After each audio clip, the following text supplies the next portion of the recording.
तमाम दर्शकों को मेरा कृष्ण भान का एक बार फिर नमस्कार, जय हिंद, जय भारत, जय मातृ। तो दोस्तों, एक बार फिर आपके समक्ष लाइव स्ट्रीम लेकर प्रस्तुत हूँ। और आज हमारे साथ एक शख्सियत बैठी हैं, हिंदुस्तान तो छोड़ो पर पूरे विश्व में जिनका एक नाम है, अशोक ध्यानचंद, जो कि हमारे हॉकी जगत में विश्व प्रसिद्ध हॉकी के जो जादूगर हुए हैं मेजर ध्यानचंद, उनके सुपुत्र हैं। अशोक भाई, आपका बहुत बहुत स्वागत है। बहुत बहुत धन्यवाद। कंडाघाट और हिमाचल प्रदेश में आज हमें भी सौभाग्य मिला दोस्तों। अशोक भाई आज गवर्नमेंट सीनियर सेकेंडरी स्कूल में मुख्य अतिथि के तौर पे अपनी हाजिरी भरी है। और मौका था, मेजर ध्यानचंद सोसाइटी के द्वारा एक छोटा सा कार्यक्रम रखा गया था।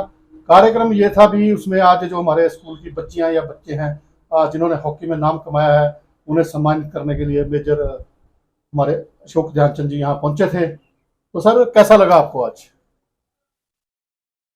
कंडाघाट एक फेमस, एक प्रसिद्ध शहर का नाम है हिमाचल प्रदेश के। इस शहर में मेजर ध्यानचंद हॉकी सोसाइटी की स्थापना, जिसके कि प्रेसिडेंट, कार्यकर्ता सभी इतने, मैं क्या बोलूं उनके बारे में। और ख़ास तौर से हमारे रणजीत सिंह जी, जिनसे मेरा बहुत पुराना एक रिश्ता रहा है, जो हॉकी के प्रति बिल्कुल से समर्पित हैं।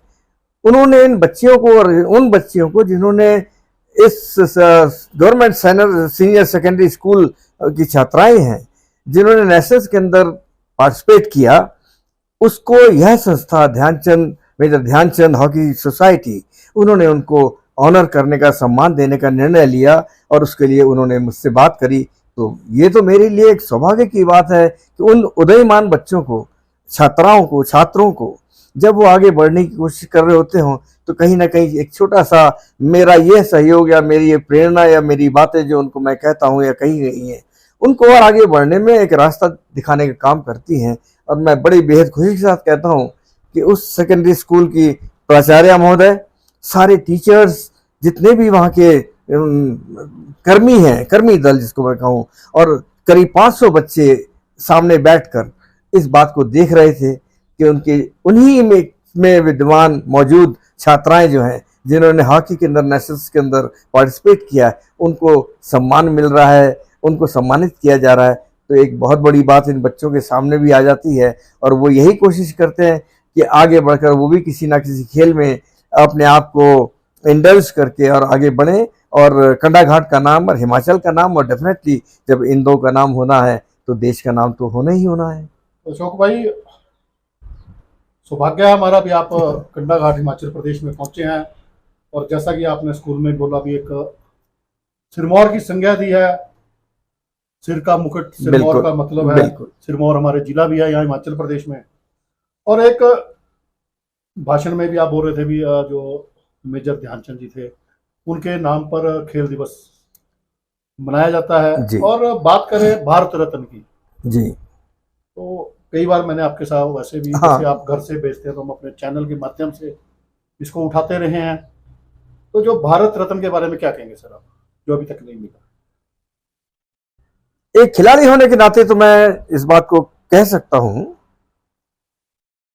कि शायद भारत के अंदर इस तरह के इंसान जो मेजर ध्यानचंद, उनकी हॉकी, उनकी जादुई हॉकी, उनका वो खेल के प्रति समर्पण, उनका त्याग, जिसको सेक्रीफाइस कहते हैं, और अपने आप को हमेशा एक निचले दर्जे के स्तर पर रखना, दुनिया का, देश का महान खिलाड़ी, दुनिया का महान खिलाड़ी, लेकिन उन्होंने हमेशा अपने आप को जमीन पे रखा और कभी ये ख्वाहिश जाहिर नहीं की कि मुझे कुछ मिले। उनकी एक बात, एक लाइन याद आती है मुझे कि कभी इसी तरह के लिए उनसे कहा गया कि दादा ये लेटर एक लिखा गया, इस पर साइन कर दो। तो उनकी लाइन जो थी वो मैं कहना चाहूँगा। उन्होंने ये बात कही कि क्या वो ये नहीं जानते कि मैंने क्या किया है?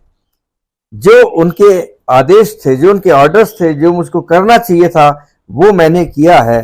अब ये उनका काम है, वो देखें कि मैंने जो काम किया वो अच्छा है या बुरा है। अब ये बात देखने की है। पूरा भारत देश तो कहता है ध्यानचंद जादूगर है, पूरा देश कहता है ध्यानचंद जी के जन्मदिन को राष्ट्रीय खेल दिवस घोषित किया गया है।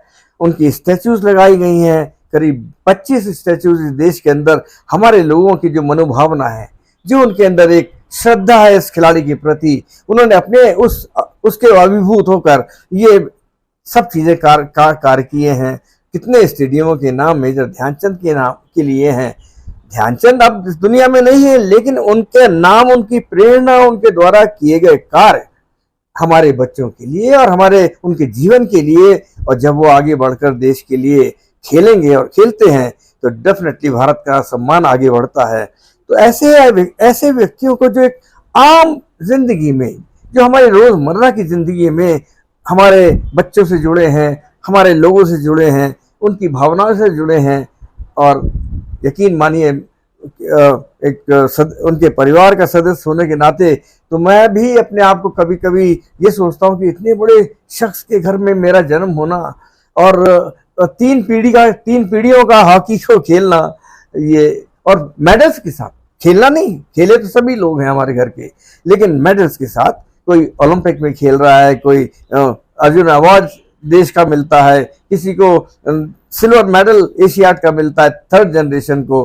तो ये हमारे लिए एक बड़ी प्रेरणा स्रोत बात है। कम से कम हम लोगों ने जहां तक कोशिश की और हो सकी, ध्यानचंद, कैप्टन रूप सिंह जो मेरे चाचा थे, जिनके 2 ओलंपिक के गोल्ड मेडल 1932, 1936 में रहे, 3 गोल्ड मेडल ध्यानचंद के 1928, 1932, 1936, तो ये 5 गोल्ड मेडल तो हमारे परिवार के सदस्यों के रहे जिन्होंने हॉकी में पार्टिसिपेट किया।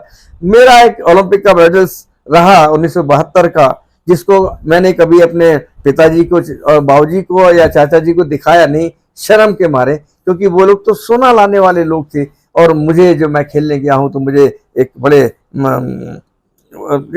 वैसा लगता था, शर्म आती थी कि हमारे घर के बुजुर्ग, हमारे घर के इतने बड़े शख्सियत खिलाड़ी वो सोना ला रहे हैं और मुझे ब्रॉन्ज मिला है।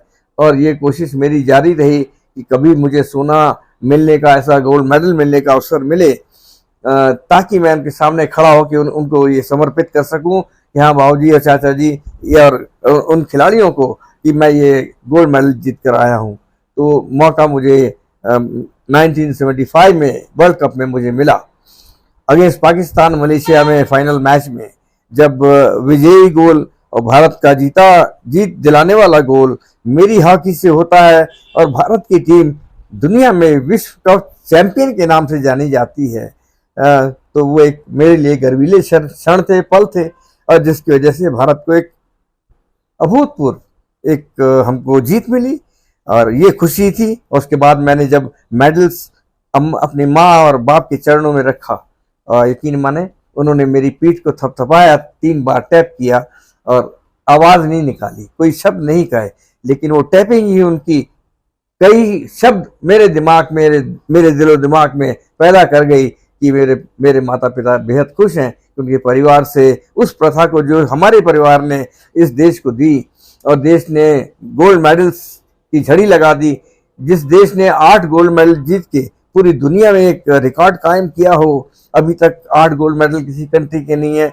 सिल्वर मेडल को हम इतना महत्वपूर्ण 1960 के सिल्वर मेडल को हम नहीं मानते, हम 1968 के ब्रॉन्ज मेडल को नहीं मानते, हम 1972 के ब्रॉन्ज मेडल को नहीं मानते, हम मानते हैं, और हमारा देश जो मानता है वो गोल्ड मेडल को मानता है। हाँ, आज के ज़माने में हर चीज़ का महत्व है, बिल्कुल महत्व है, क्योंकि जो खिलाड़ी जीत कर आते हैं, चाहे वो कोई सा मेडल हो, वो एक सर्वोपरि है, बहुत अच्छा है आज के ज़माने के लिहाज से।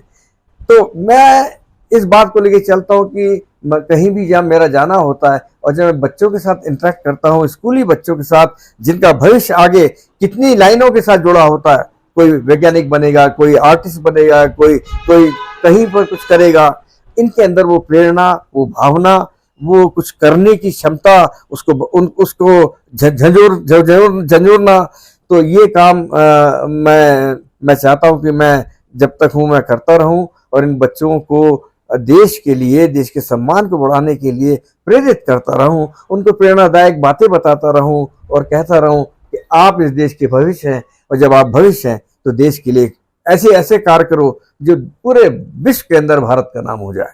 तो दोस्तों, जैसा कि अशोक भाई ने बताया, अपने पिताजी या चाचा जी या अपने बारे में बताया भी, इस प्रकार से इन्होंने गोल्ड मेडल भारत देश के लिए जीते हैं।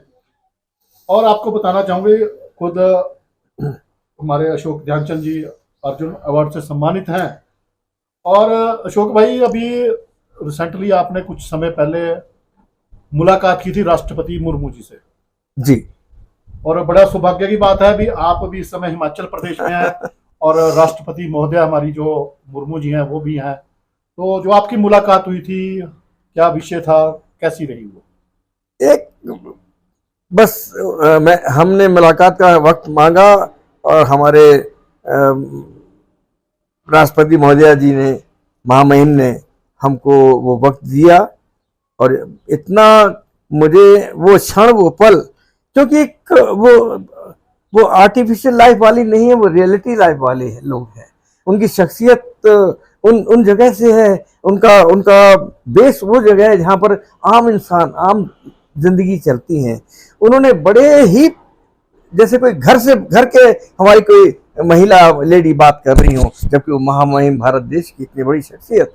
उन्होंने मुझसे छूटते कहा, अशोक जी आप एकेडमी क्यों नहीं ये बनाकर चलाते हैं, क्योंकि आपके अंदर जो हॉकी है या आपने जो सीखी है उसको उन बच्चों में डिलीवर करो, जिससे कि हमारे देश के लिए और वो अच्छे खिलाड़ी बनकर आगे बढ़कर कार्य कर सकें। तो मैंने उनको ये बात मेरे दिलो दिमाग पे छाई है और मैं कोशिश कर रहा हूँ कि कहीं से ऐसी कोई चीज़ मेरे सामने आए जब मैं एक एकेडमी की रचना कर सकूं और उन बच्चों को अपने लिहाज से, अपने साथियों के लिहाज से उनको ट्रेनिंग देकर इस देश की हॉकी को और आगे बढ़ाने में कुछ सहायक सिद्ध हो सकूं। तो ये पहली चर्चा उनकी थी। फिर एक ध्यानचंद जी का बड़ा सालों से चला आ रहा, वही जिसका जिक्र आपने किया, भारत रत्न की बात। भारत रत्न तो ध्यानचंद है ही। आज उनके, मैं कहूँ तो 45-46 साल उनकी डेथ को हो गए हैं, लेकिन क्या ये देश ध्यानचंद को भुला पाया है? तो जब नहीं, ऐसी शख्सियत कहीं, हम कहते हैं ना अमरता यही है। अमरता हमारे किए गए कार्यों को जो लोग याद करते हैं, वो अमरता है। और ये ऐसे अमरताएं, ऐसे लोग कभी मरते नहीं हैं। तो मुझे एक छोटा सा सिपाही ध्यानचंद, बच्चा प्लाटून का सिपाही ध्यानचंद, एक आर्मी का लांस नायक ध्यानचंद, जो हिटलर के सामने खड़ा होकर कहता है कि मैं अपने देश के लिए खेलूंगा, मैं तुम्हारे देश के लिए नहीं खेलूंगा। ये लांस नायक मेजर ध्यानचंद, जो देश के लिए किसी चीज की कभी रिक्वायरमेंट की कोई बात नहीं कही उन्होंने, सिवाय इसके कि हमारी हॉकी क्यों नीचे जा रही है, हमारे जो हॉकी के फेडरेशंस हैं वो इस बारे में ध्यान क्यों नहीं देती।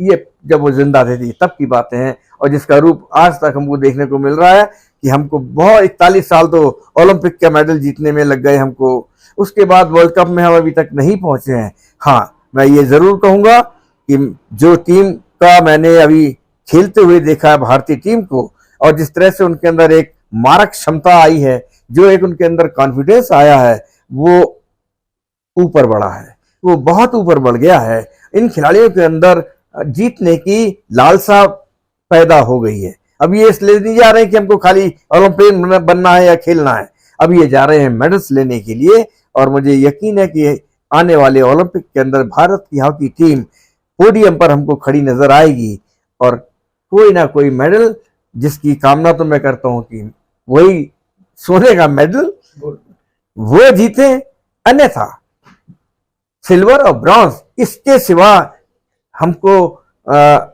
उनको नीचे नहीं देखना है। हमें पोडियम पर खड़ा देखना है भारत की टीम को। और ये चीजें तभी पैदा होती हैं, तभी साबित होती है सही, जब इनके अंदर से अंदरूनी ताकत जो है वो खेल के मैदान पर निकले कि हमें जीतना है, भारत को जीत दिलानी है। तो ये वो चीजें हैं जो टीम को मजबूती देती हैं। मरने मारने की जो क्षमताएं हैं, जो बातें हैं, वो बढ़ती हैं। तो मैं चाहूंगा इस आने वाले ओलंपिक में भारत की जो पुरुष टीम है, अनफॉर्चुनेटली हमारी महिला टीम, जिनसे मुझे बहुत अपेक्षाएं थी, पिछले ओलंपिक में मैंने खुद कहा था कि हमारी भारतीय महिलाएं जो है वो पोडियम पर खड़ी होंगी, और उन्होंने बहुत अच्छा प्रदर्शन किया। हार जीत अलग होती है, लेकिन अच्छा खेल के उनकी टीम हारी थी तो कोई अफसोस की बात नहीं थी। लेकिन इस बार हमको उसमें ओलंपिक में महिला टीम को क्वालिफाई करने का अवसर प्राप्त नहीं हो पाया है, लेकिन पुरुष टीम जा रही है और मैं उनको यही कहूँगा कि अपने उन पूर्वजों की हॉकी को ये ना भूलो कि ये खेल हॉकी का भारत ने विश्व को दिया है, तो हम इसको बरकरार रखें और जो मेडल्स है, जो अपेक्षाएं हैं देश की, उसको उसमें कामयाबी दिलाएं। तो दोस्तों, हमारे साथ जो शख्सियत मौजूद थी, अर्जुन अवार्डी अशोक ध्यानचंद जी, बहुत बहुत धन्यवाद, आपने कीमती समय निकाला। और आशा करते हैं भी जो हमारे आने वाली केंद्र सरकार है, जब लोकसभा के इलेक्शन सिर पे हैं, 4 तारीख को रिजल्ट निकलेंगे, और आशा करते हैं भी जो भी नई केंद्र की सरकार बनेगी, जो हमने अभी बात की है भाई अशोक ध्यानचंद जी से भारत रत्न के बारे में कि हमारे जो मेजर ध्यानचंद जी थे उन्हें उससे नवाजा जाए, तो आशा करते हैं भी आने वाली केंद्र सरकार जरूर इस पे गौर फरमाएगी। तो ध्यानचंद जी, बहुत बहुत आपका धन्यवाद। तो दोस्तों, इसी प्रकार आपके समक्ष में फिर लाइव स्ट्रीम लेकर प्रस्तुत होऊंगा, तब तक इंतजार कीजिए।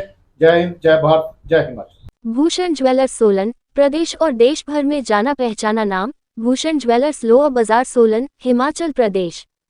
उच्च गुणवत्ता की ज्वेलरी के लिए आप हमारे द्वारा दिए गए नंबर्स पर संपर्क कर सकते हैं। आपका विश्वास ही हमारी पहचान है।